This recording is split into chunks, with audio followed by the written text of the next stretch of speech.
May your life be full of stories. The plush new XUV 500. Corona महामारी के बचाव के लिए जिले में जिन जगहों पर आपदा राहत केंद्र संचालित हो रहे थे वो 3 जून से बंद कर दिए जाएंगे।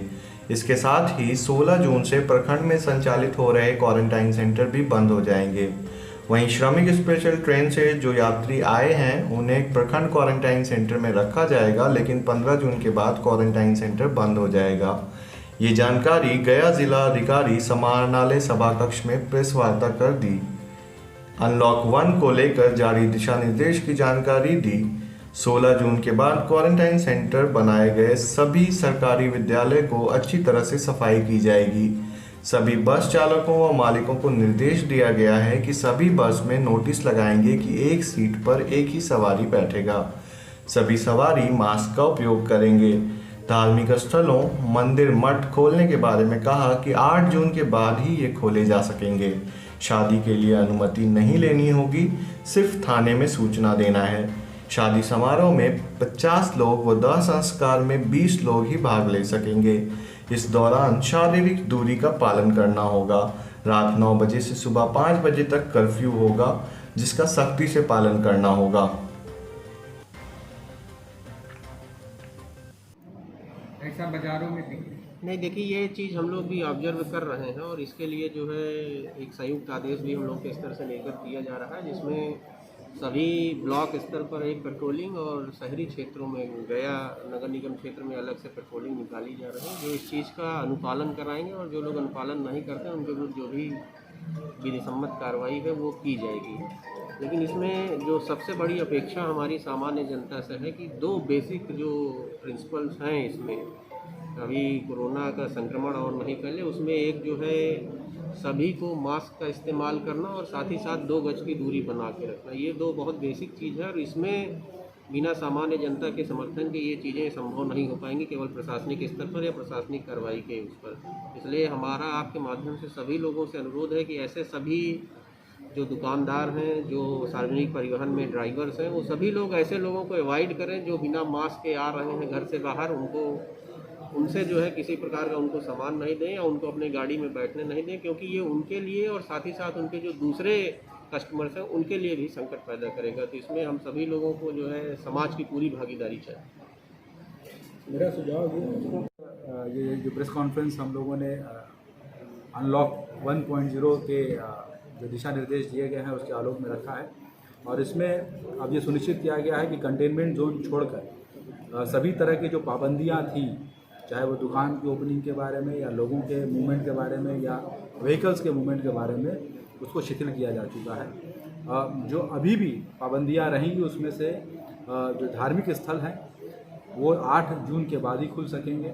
रेस्टोरेंट, शॉपिंग मॉल, होटल्स और इस तरह के जो आतिथ्य के जो जगह हैं वो 8 जून के बाद ही खुल सकेंगे, जिनके लिए विस्तृत SOP भारत सरकार द्वारा जारी किया जाएगा। अनलॉक 2.0 में विभिन्न स्कूल्स, कॉलेजेस, कोचिंग इंस्टीट्यूट उनको अलग से खोलने का निर्णय लिया जाएगा।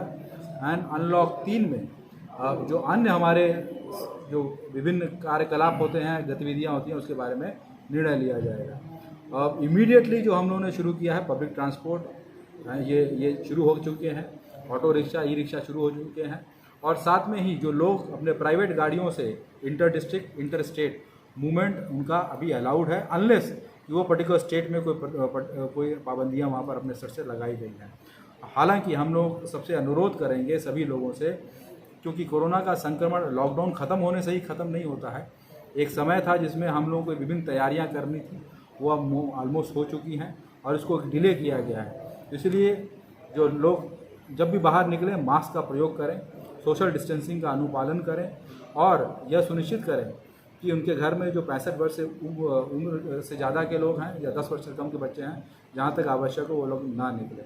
कंटेनमेंट जोन में हम लोग केवल एसेंशियल कमोडिटीज़ के लिए ही लोगों को बाहर निकलने का परमिशन देंगे। और इसके अतिरिक्त हम लोग सभी तरह के जो राहत आपदा केंद्र थे वो 3 जून के प्रभाव से उसको हम लोग अब बंद करेंगे, क्योंकि अब उसकी आवश्यकता नहीं रह गई है। और जो हमारे क्वारंटीन कैंप्स हैं वो 15 जून तक चलेंगे। उसके बाद से स्कूलों को रेडी किया जाएगा, साफ़ सफाई किया जाएगा और आने वाले समय जब निर्णय लिया था स्कूल खोलने का, तो स्कूल भी खोलने के हम लोग उस स्थिति में रहेंगे। परिवहन के लिए विभिन्न दिशा निर्देश दिए गए हैं। सभी वाहन चालकों से और वाहन मालिकों से अनुरोध होगा कि जो दिशा निर्देश हैं इस आलोक में हैं कि आप उनको अनुपालन अक्षरशः कराएं, क्योंकि आपके वाहन परमिट से रिलेटेड है और अगर इसका अनुपालन नहीं होगा तो उसमें कार्रवाई की जा सकेगी। और लोग अगर कोई मास्क नहीं पहना है तो उसको अपने गाड़ी में नहीं चढ़ने का अधिकार आपके पास होगा। साथ में गाड़ियों को प्रतिदिन साफ सफाई, सोशल डिस्टेंसिंग का अनुपालन यह आप कराएं। और जिला प्रशासन और नगर निकाय की तरफ से जो भी ऐसी जगहों हैं वहाँ पर लोगों को अवेयर करने के लिए एक कदम उठाया जाएगा। सभी पंचायतों में मास्क डिस्ट्रीब्यूशन का एक वृहद लेवल पे कैंपेन चलाया जाएगा और साथ में 4 मास्क प्रत्येक परिवार को और 1 साबुन देने का ये कार्य किया जाएगा। मैं सभी लोगों से अनुरोध करूंगा कि आने वाले कुछ दिनों में जब ये जिम्मेदारी हम लोगों पर है, लोगों पर जिम्मेदारियां हैं, अब हम लोग को ये सुनिश्चित करना है कि हम बिना मास्क और बिना सोशल डिस्टेंसिंग का अनुपालन किए बाहर नहीं निकले। और अगर किसी को कोई इस तरह का लक्षण है तो वो सुनिश्चित तुरंत हमारा जो PSC है या जो अन्य जगह है वहाँ पर रिपोर्ट करें और उसके बाद उनका अगर आवश्यकता होगा तो हम सैम्पलिंग करेंगे। लास्ट में आइसोलेशन जो वार्ड्स हैं उनकी हम लोग कैपेसिटी डबल करेंगे, 1500 करने वाले हैं।